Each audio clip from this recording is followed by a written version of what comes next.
Next interpolator will be Deputy Speaker. You have something to say? Please state your name. Sir, my name is Crisette Chu, and thank you very much for allowing me to say what I want to say. This is just in relation to what Congresswoman Geraldine Roman said, that MG and I were, we had issues about about the mistakes that we said. Sir, right now, as I'm scrolling through Facebook, I just want to say that I'm also a victim of fake news. Because it's on Facebook and on GMA that it says na I said sorry for saying mass resignation. I did not say mass resignation, sir. I said may mga nag-resign daw. The mass resignation was not on my end. So in the interest of everyone's protection, not just for social media, even for us, kasi we're also citizens of the Philippines, can you also correct? I never said mass resignation, but in your news it said that I admitted, I'm crying because I'm admitting na nagkamali ako sa mass resignation. I never said that, and my post is still up. So could you kindly also correct your news, GMA? Thank you, sir, for allowing me to say I really appreciate That this. is noted, but that is not our responsibility. That would be the responsibility who made the news. Anyway, please, okay na. Mr. Chair? Yes, you are MJ, recognized. No, she was the first one. Itong, yeah. It's Crisette Chu, sir. Thank you very much, No, sir. this, yeah, you. State your name, please. Cecilias, I'm president of Verifiles. It's a non-profit media organization. We do a lot of fact-checking. Yeah, okay. So, okay. Pakilapit lang po yung mic kasi may problema Yeah, tayo sa audio. Verifiles is signatory to the International Fact-Checking Network. It's an organization of more than 200 fact-checkers all over the world, and it's to be a signatory of IFCN. It's like having a good housekeeping seal, you know. So we are also two of the third-party fact-checkers of Meta Facebook in the Philippines. You know. Habang pinapakinggan ko kanina yung interpellation sa mga bloggers, as a general rule kasi, as a fact-checker, we don't fact-check opinions kasi in adherence to the freedom of expression, no? But, however, you know, opinions should be based on facts. Verified facts. And where do you get verified facts? One, primary statements, no? Hindi mo pwedeng kunin na kasi daw nasa news lang eh, ganon. It should come from primary statements. Ano yung primary statements? Speeches, official statements ng mga organizations, mga spokesmen, ganon. Tapos, yan, documents, ganon. So, so although we do not fact-check opinions, we fact-check the basis of the opinions, which are should be facts. You know, so because diba, you are entitled to your, to paraphrase an American senator, you are entitled to your opinion, but you are not entitled to your facts. Yun. So, ang isa pang sabihin ko is, I think I agree with the, I like the idea of a registry of content creators. Kasi I think as a start, we can, maybe the mechanics can be threshed out later, but as a start, it's good to have that that body to more or less oversee the bloggers. Kasi sa ngayon kasi parang it's a wild west yung yung social media. Tapos ang isa rin siguro na dapat yung na-mention, I think ni Representative Roman, yung code of conduct. So maybe that can be included in the registry of content creators. So yun lang po yung maano ko. Thank you. There was another resource person who raised his or right hand. Please identify yourself.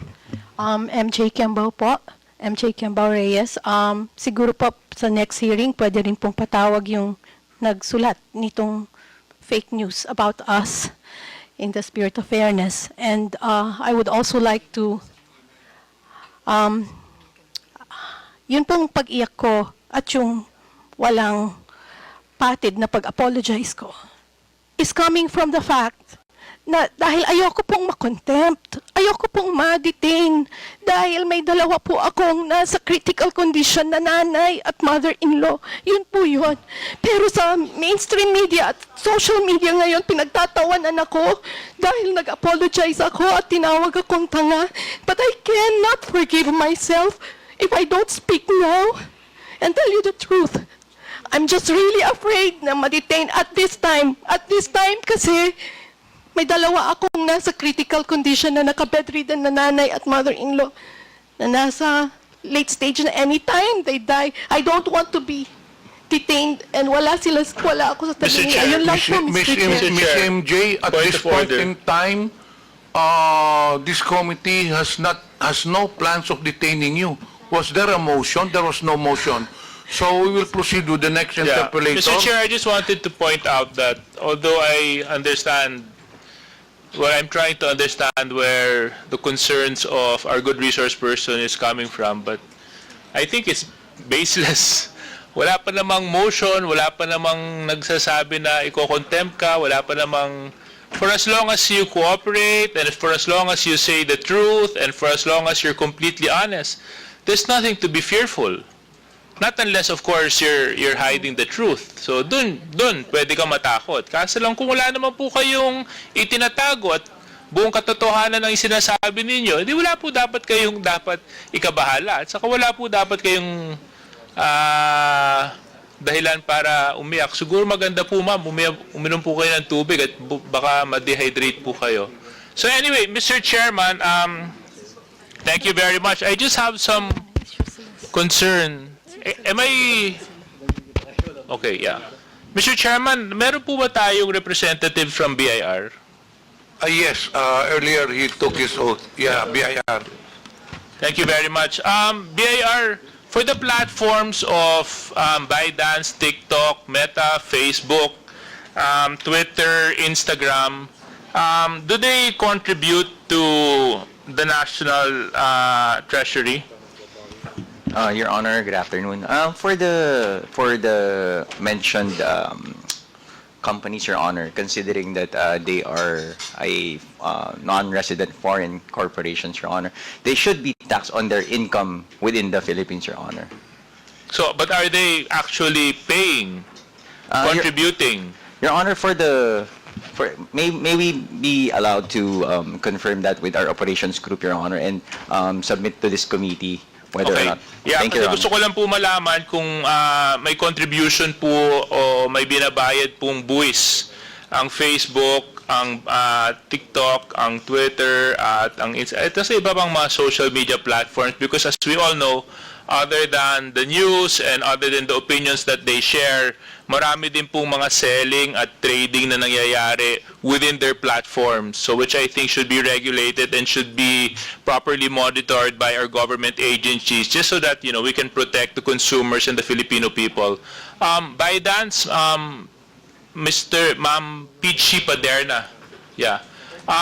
Can you also provide to this committee, if you do, contribute or pay BIR taxes? Mr. Chair, I'll take this opportunity to clarify that I'm representing TikTok Private Limited, not ByteDance. Yeah. We will do our best to comply, Mr. Chair. Okay. Thank you very much. So, BIR, how long will it take you to provide the committee with the said data and information? Your Honor, can we be given until next week, Your Honor, considering today's Friday, Your Honor? Again, sorry. Can we be given until next week, Your Honor, considering today is a Friday and there's no work tomorrow, Your Honor? Okay. Mr. Chair. Yeah. With the indulgence of the Honorable Suarez. Pong Romy. Kayo po ba ang representative ng BIR in the last hearing? No, Your Honor. I remember because I was the chair of that hearing. The BIR was directed to submit a report on the number of social media influencers taxed by the BIR and the respective tax payments. Yes, Have you sir. complied with this? Your Honor, we My question is, have you complied with this? not yet, Your Honor. May I know why? Your Honor, we have collated the committee has given us the list of the social media I think they are 27 of them, Your Honor, social media influencers. And we have investigated their accounts, Your Honor. Most of them are registered indeed. But considering that they use they're not a company, Your Honor. Some of the influencers have, or their names are similar to other taxpayers, Your Honor. One of the social media influencers has been tagged for 17, 18 names, Your Honor. So, may I just interject that the BIR already created a specialized body which are a task force, kumbaga po, na dedicated to investigating social media influencers and consequently issuing letter of authority for further audit, Your Honor. Can you give us a timeline where you can submit all this data that this committee is asking? Your Honor, we may right now, Your Honor, we can submit the list at most, Your Honor, but we are prohibited by the tax code, Your Honor, to give sensitive information like the payment or the taxes they paid. It's in the tax code, Your Honor. So as of now, we are prohibited unless the taxpayer waives his or her right in writing, or there be a executive session, Your Honor, where we can give the data needed, Your Honor. Thank you, Mr. Chair. Thank you, Your Honor. Thank you very much, Thank you, Kong Your Romy. Thank you also for informing the body that the BIR has pending documents that need to be submitted to the committee. So, Mr. Chair, I just request that the BIR comply immediately. So, my next question, BIR, other than the social media platforms, to the influencers and to the vloggers present, meron po ba kayong spokesperson na tagapagsalita, or you'll all speak individually? Okay, thank you very much. I just wanted to know, do you earn from your work as vlogging? Yes. Good afternoon, Mr. Chair. Yes, we do. Some of us, not all of us though, because you have an option on social media to monetize. And may I continue with the tax information, because this is something that you might want to know. I just wanted to know. We do. Yeah, We do, if and you do we pay get paid taxes. for what you do. Yes, sir, and we do declare our taxes. In fact, we pay taxes twice. In YouTube, for example, there are taxes that are withheld for the purposes of, for the U.S., and then in addition to which we pay income taxes on whatever Okay. it is we earn. Okay. So we're taxed twice. Oo. Kasi 'di ba yung ibang mga influencers, 'di ba, for like products, minsan binabayad sila for their talent if they want to endorse specific I prefer products. So I know they get paid. So now for vlogging, do you also get the same setup? How is the arrangement in that? It depends on the kind of blogging that you're doing. There are some who are endorsers, and they are paid for that. There are some who are product testers, and they are, depending on the platform or the kind of program that they have, they can get paid for that. I don't know if they pay income taxes on that, but yes, there is some form of remuneration for that, yes. Siguro, Mr. Chair, this is also another important aspect to the point raised by Congresswoman Roman. You know, there also should be protected when it comes to the contract that they enter into, di ba? Kasi more often than not, informal yung setup ng arrangements nila. So ano mangyayari kung hindi nagkabayaran o hindi tumupad sa usap, o di ba? So dapat matingnan din natin yung ganung aspeto. So for the rest of the vloggers present, would you also attest that you are also paid or in the vlogging activities that you do?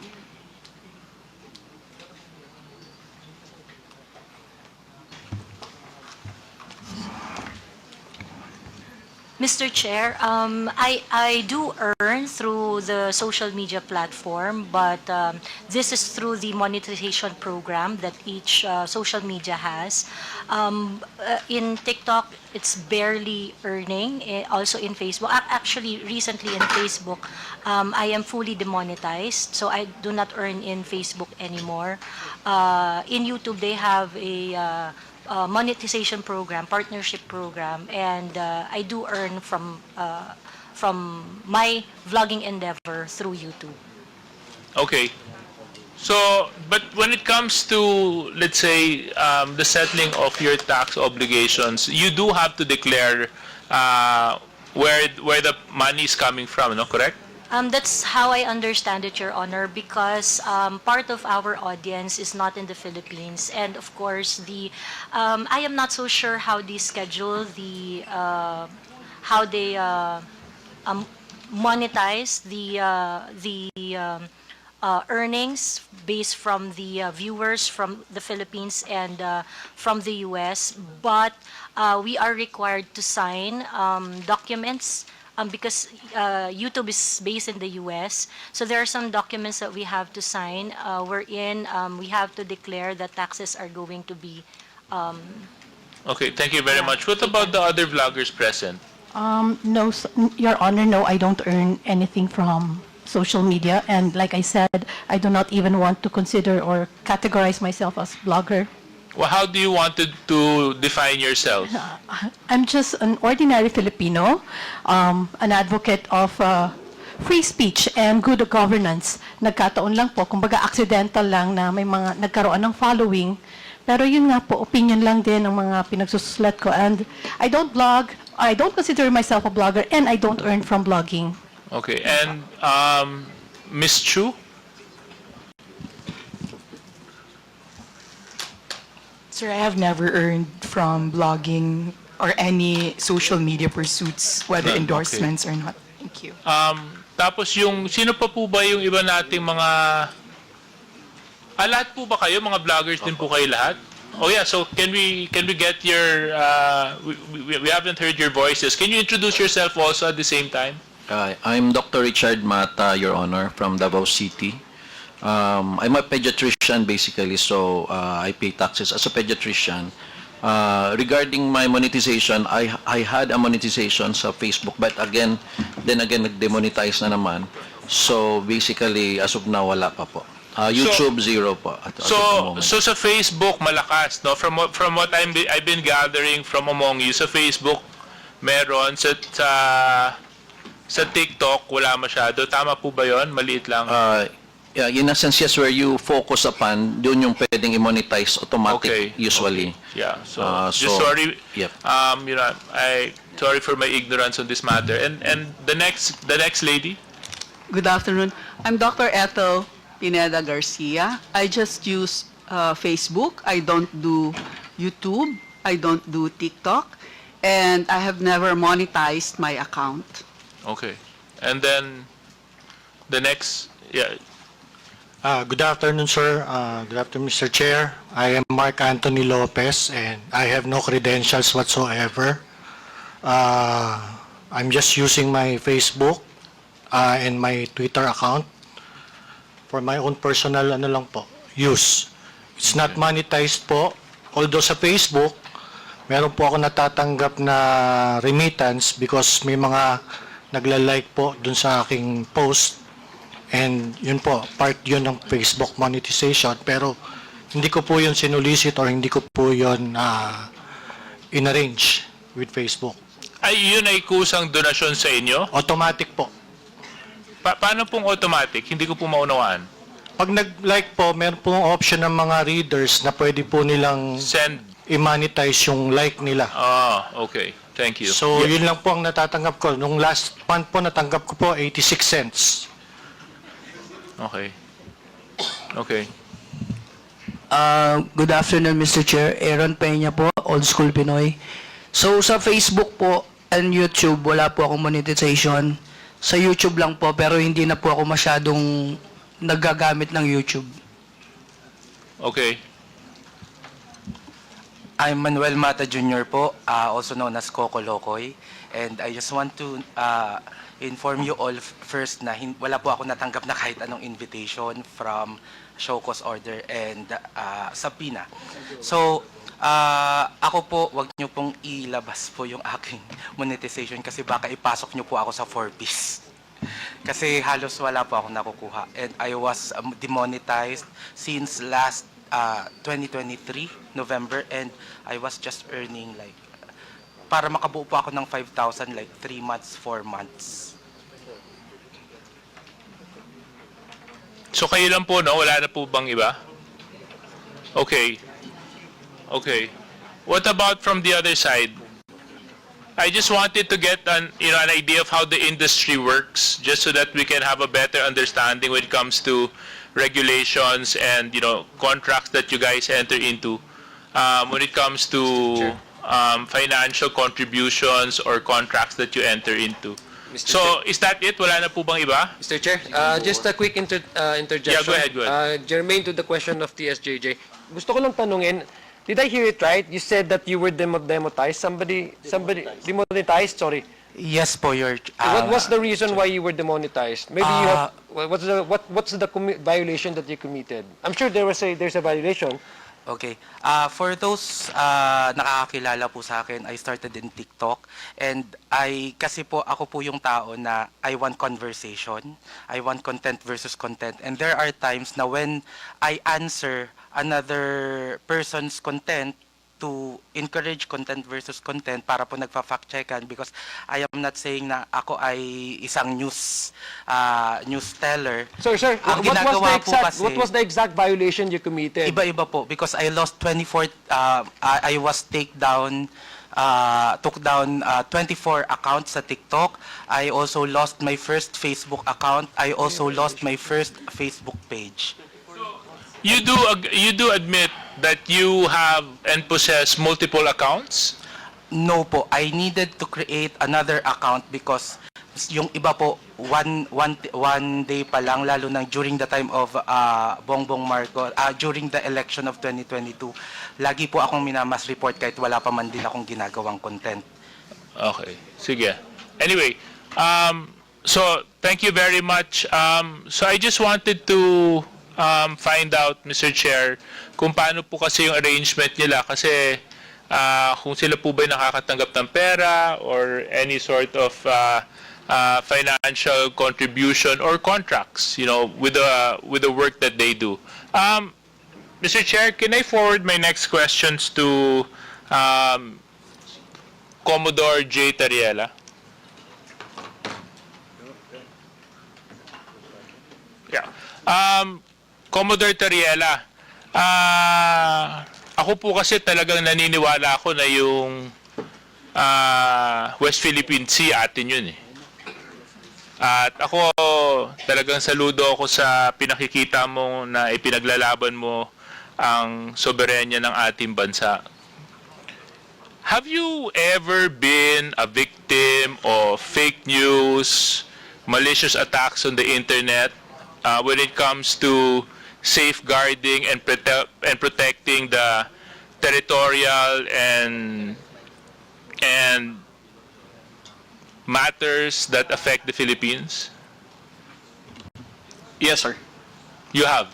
Yes, sir. And what were the nature of these attacks? Well, primarily, sir, they are calling me as a U.S. lapdog. I was recruited for CIA that even my mother cannot believe. Sa mukha-mukha lang, sir. Pero sinasabi nila I'm a CIA agent. They are also saying that I am receiving talent fee from the U.S. Embassy. At one point, they also said that I went to the residence of Speaker to receive 3 black bags. Those kind of things, sir.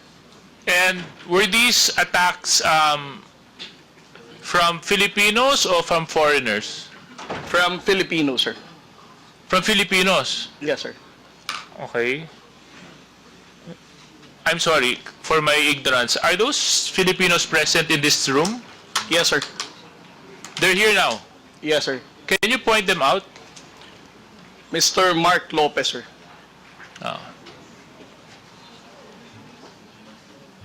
Mr. Mark Lopez, I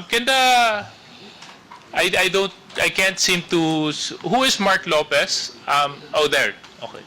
Mr. Mark Lopez, so dito po sinasabi ni Commodore J. Tariela na meron ka daw pong mga isinusulat na hindi makatotohanan laban sa kanya. Pwede mo po bang ipaliwanag ito? Baka po si Commodore Tariela po ang dapat magpaliwanag kung ano po yung sinulat ko. Okay, yes, please. I mean, I want to understand because I want to know, because you're a uniformed personnel of the Philippine government. Yes, sir. No? And your duty is to uphold the Constitution and to fight for sovereignty and for the protection of the welfare of the Filipinos. Yes, sir. So I want to know, because if he's a Filipino and he's attacking fellow Filipinos, medyo red flag po sa akin yon. So pwede po bang ma-share mo pa ang uri ng mga sinabi ni Mark Lopez laban po sa inyo? Yes, sir. Last February 5, 2025, he posted it on his X account. Si Jay Tariela ang masigasig na nagbebenta niyan, sponsored by Biden administration. And also, last August 23, 2024, he said, "Patriotism my ass. Kayo kaya ang taksil sa bayan dahil sunod-sunuran kayo sa dikta ng Amerika. Booking na ang kawalang hiyaan mo, Jay Tariela." And Okay, then, yes. series of postings, sir. Yeah. Let's ask him to comment on those. Mr. Mark Lopez, you're questioning the patriotism of one of our uniformed personnel. You describe him as a lapdog of the U.S. because he's fighting for the sovereignty of our country. So, where are you coming from? Mr. Chair, I have been reading a lot and I have been being bombarded with a lot of news about the South China Sea issue. And among this news or information that I have been able to obtain is that the United States is using the Philippines to promote its agenda in the South China Sea. And it is on Google, it is in the news. And Okay. the basis of my assertion about Commodore Tariela is very striking because yung pong ginagamit niya mga terms regarding the South China Sea issue is very similar to the United States propaganda regarding the South China Sea issue. And it is also on record that Commodore Tariela has been to the United States, has been is very supportive of the assertive transparency that is being propagated by the United States in the South China Sea. Okay, thank you very much, Mr. Mark Lopez. Ang hindi ko lang po I'm trying to understand, no? You're saying that he is a lapdog just because he's fighting for what is rightfully ours? It's in the similar vein, Kasi yun din naman po ang sinisigaw ng mga mamamayang Pilipino, atin po yun. Yun din po yung sinisigaw ng mga mangingisda na nanggagaling sa Zambales na araw-araw kinakawawa na binabangga ng mga Chinese militia vessels. Yun din naman po yung nararamdaman ng milyon-milyong Pilipino na yun po talaga ay para sa Pilipinas at pag may may-ari ng Pilipino. At ngayon po nakakalungkot, kanina nung ini-interpolate ni Kong Rog, pati yata yung Palawan, sinakop na rin ng China sa kanilang bagong press release. Now, ito po ba dahil sa nais to ng US? I don't think so. Mr. Chair, I think that's reckless. I'm not fighting for US interests when I'm fighting for what is Philippines, what is pro-Philippines, what is ours. I'm fighting for the Philippine interest only. Mr. Chair, Pwede ko po matanong, ano po ba yung atin na inagaw? Ulit? Ano po yung sa atin na inagaw? Ano po yung? Ano po yung ating territory na inagaw? O kinuha? What do you, wait. Mr. My Chair, point- of order my- is, do we allow, Mr. Chair, I'm sorry, do we allow a resource person to ask question to one of the committee members here, Mr. Chair? Or it should be the other way around? Yes, no, I don't mind. If you want to get into a debate with me, Mr. Lopez, about this, then I'm sure we can. But my point is, you're saying that just because I, for example, believe that that is rightfully owned and that is rightfully by the Philippines, and you're saying, and your logic is, I'm following U.S. Dictated narratives? Ganun po ba yun? Mr. Chair, the South China Sea issue po kasi is a very complex issue. And ang nakakalungkot po kasi, ang Pilipinas po ang ginagamit because of our strategic location. The South China Sea issue is a Anyway, Mr. Chair, can I request that that Mr. Lopez be refrained? I just wanted to find out where he was coming from, and he seems that his point is, tama po ba, Mr. Lopez, dahil sa palagay ninyo ginagamit yung Pilipinas? Tama po? Tama po. Okay. So, yes, Mr. Tariela, can you continue?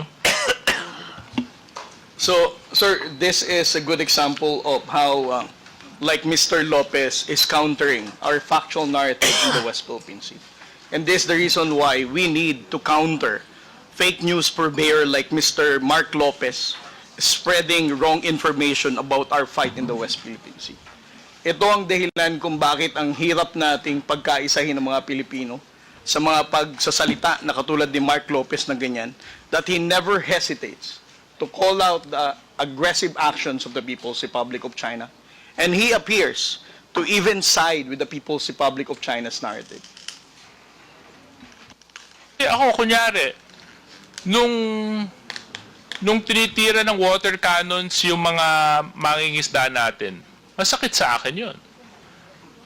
Pag binabangga yung mga Coast Guard vessels natin, ng mga dambuhalang Chinese vessels, masakit sa akin. Ang point ko po, sir, Let us go to the That's fake news, Mr. statement Chairman. that what you said. Mr. Chairman, that's fake news. Yes, that is why, just a point of clarification. You mentioned earlier that ang Pilipinas nag-water cannon din sa China. May I know where did you get that information? Was it in the news? Mr. Chair, wala po ako sinabing nag-water cannon sa China. Hindi, sinabi nyo ngayon lang. Hindi, ang sinabi ko po nag-water cannon din po sa Pilipinas. Mr. Mark Lopez, pwede natin i-review yung tape. We are on the record. Kasasabi mo lang yun. At saka, did I hear it right? That he said na nag-water cannon din tayo sa China? Nag-water cannon lang. Nag-water cannon po tayo. Pero, Mr. Chairman, pero Mr. Lopez, Opo. Mr. Chair, yes sir. makinig ka po, please. Kasi po, the issue as of now is the West Philippine Sea. The problem with China. Now, nung minention D.S. Suarez about the water cannons, nagsalita ka na tayo din, nag-water cannon. Saan yun? Water cannon saan? Kasi yung pinag-usapan natin dito is the West Philippine Sea. Now, tama ka. Hindi mo sinabi na nag-water cannon ang Pilipinas sa China. But ang pinag-usapan natin dito is all about the West Philippine Sea. Now, ano yung sinasabi mong water cannon? Mr. Chair, I premise my statement po kasi, kanina sinabi ko po, that the South China Sea issue is a complex issue Sandali po. Please answer my question. What do you mean that the Philippines is using water cannon? Kasi po yung water cannon is a facility. Opo. Huwag ka magpalusot. I warn you. You're Opo. under oath.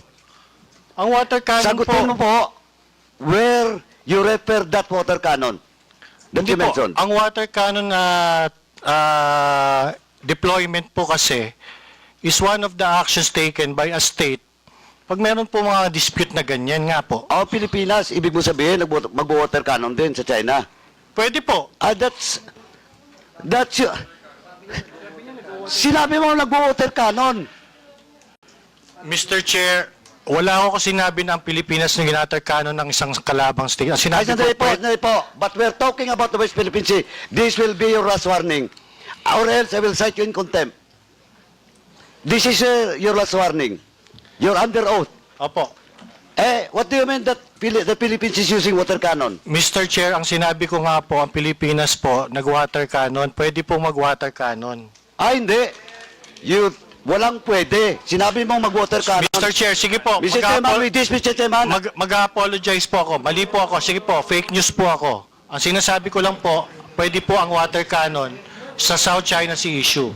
Hindi, ganito lang po. Fake news po ako. Hindi, ang sinabi mo, what you said, nag-water cannon, Mr. Chair. Opo. And if you want, we can ask the Secretariat to refer to our stenographers in the back to the statements issued by Mr. Lopez regarding that issue. So, we have never taken, I don't think, that's reckless, absolutely reckless. Anyway, I want to show a photo, but of course. Mr. Chairman, ganito lang po. Mr. Chairman, Mr. Lopez, okay, you apologize? Opo, I apologize po. Yeah, thank you for that apology. Now, this will be your last warning. Please refrain from lawyering or palusot for not telling the truth, or else, the next time that you will commit that violation in this committee, I will never hesitate to cite you in contempt. Ipapakulong kita dito. Noted, Mr. Chair. Thank you, Mr. Chairman. Thank you. So, I find it a little bit disturbing na, coming from a Filipino na, I mean, of all things that can come from a fellow Filipino, yung hindi pa natin pagmamalasakitan yung kapwa Pilipino. Yun, medyo, maring hindi tayo magkaisa sa mga political positions natin. Kasi lang kung Pilipinas na ang pinag-uusapan, dapat no questions asked. Isang bansa lang, isang bandila lang tayong lahat. Anyway, Comsec, can you just post a photo? I just wanted to get clarification on this. Yeah, can you zoom into the photo? Yeah. Can I address my questions to Ms. Trixie Angeles Cruz? Is she present? Oh, there. Okay, ma'am. Baliktad po, Yeah. Mr. Chair. It's Trixie Cruz Angeles. Huh? Trixie Cruz Angeles, sir. Oh, okay. Trixie Cruz Angeles. Okay. Familiar po ba kayo sa National Radio and Television Administration or NRTA ng China? Yes. Yes. Okay. And you are fully aware that they do conduct training programs for media practitioners mula sa iba't ibang bansa? Yes. At dito po sa larawan, pwede niyo po ba ibahagi sa komitiba kung sino-sino po ang nandito sa larawan? Medyo malabo po, malayo po yung, kung maaari pong lakihan para makita ko. Okay. Yeah. Yan, malinaw na. Hindi, kasi dito malinaw. Pwede lumapit na siya. Pwede naman po kayo lumapit dito, Miss Angeles.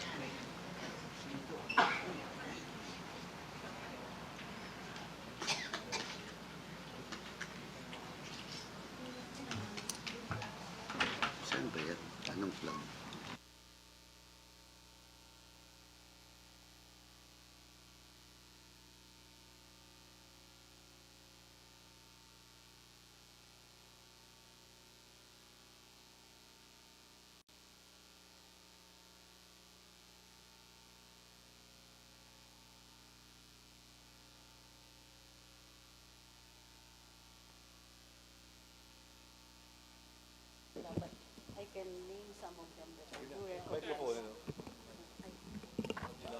Hindi ko na po maalala yung pangalan ng iba kasi it's been some time at hindi po kami magkakakilala lahat nung pumunta kami.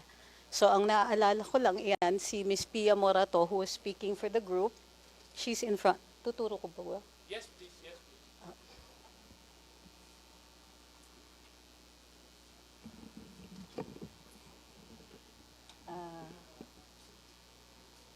Si Tio Moreno, myself.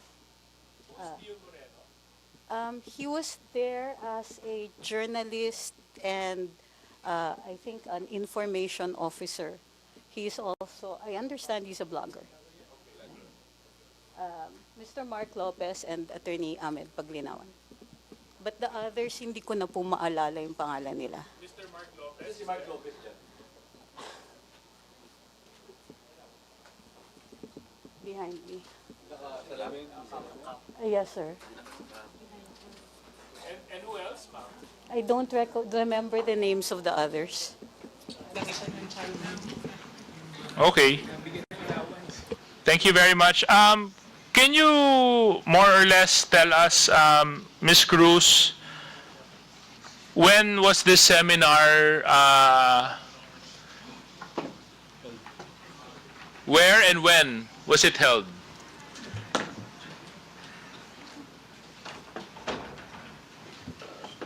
In China, on May 23rd to June 5th, 2023. So 2023. Yes, sir. So, again, what dates? May 23rd to June 5th, 2023. So ilang araw po kayo sa China, Ms. Cruz? May 23rd.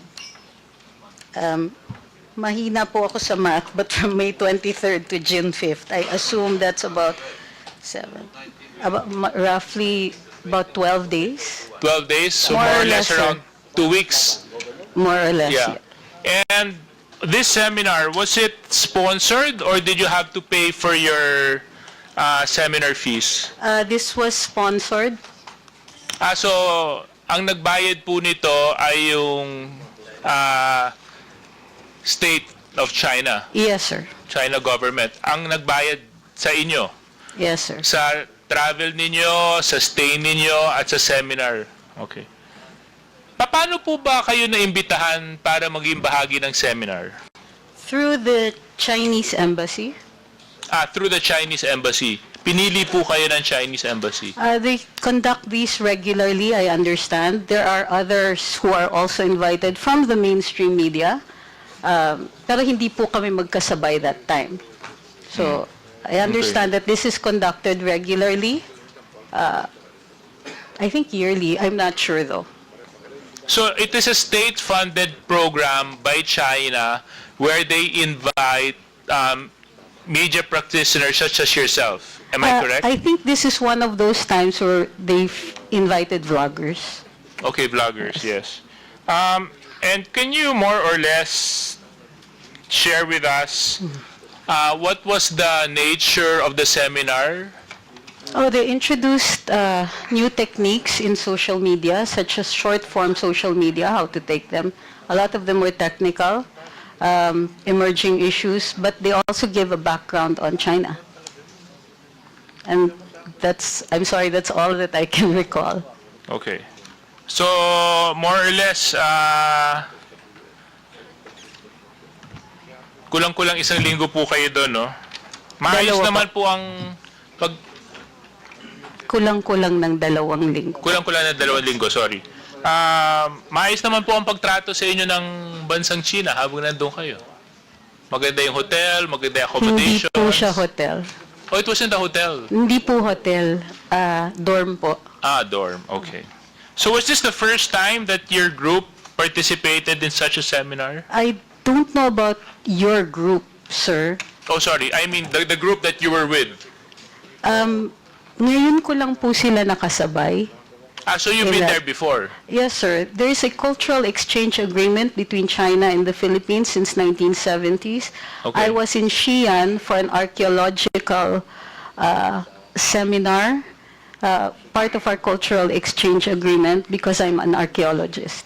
So, si Mr. Mark Lopez, kayo po ay naging bahagi din ng seminar, tama? Oo.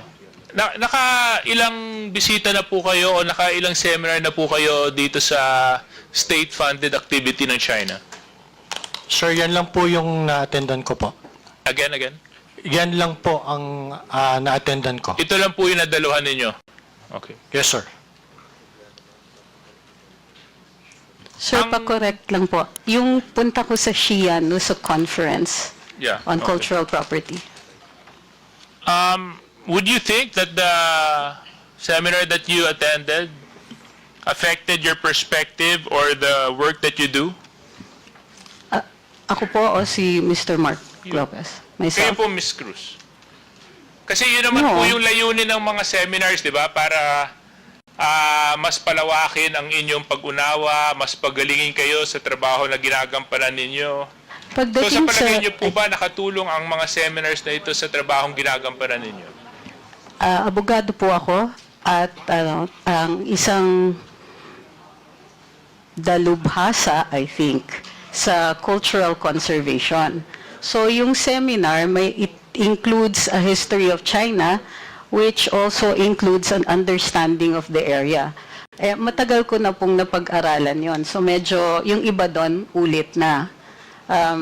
Pero ang bago ay yung short form, yung pagturo nila ng short form type of video, which is a technical, parang technical na seminar yon, na tinuturuan kung paano gumamit ng ibang mga platforms at yung pagturo ng appreciation ng short form.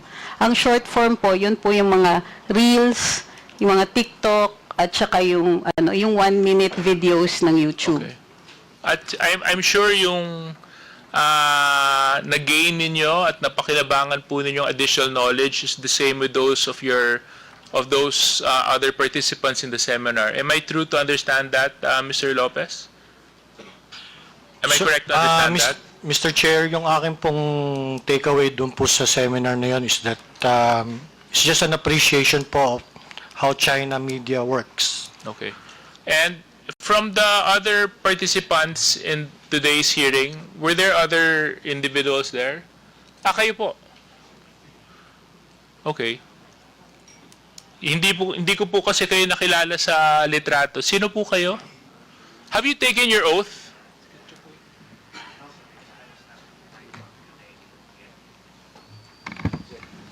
No, sir, because I was not part of the list that you called, and I did not get an invitation personally.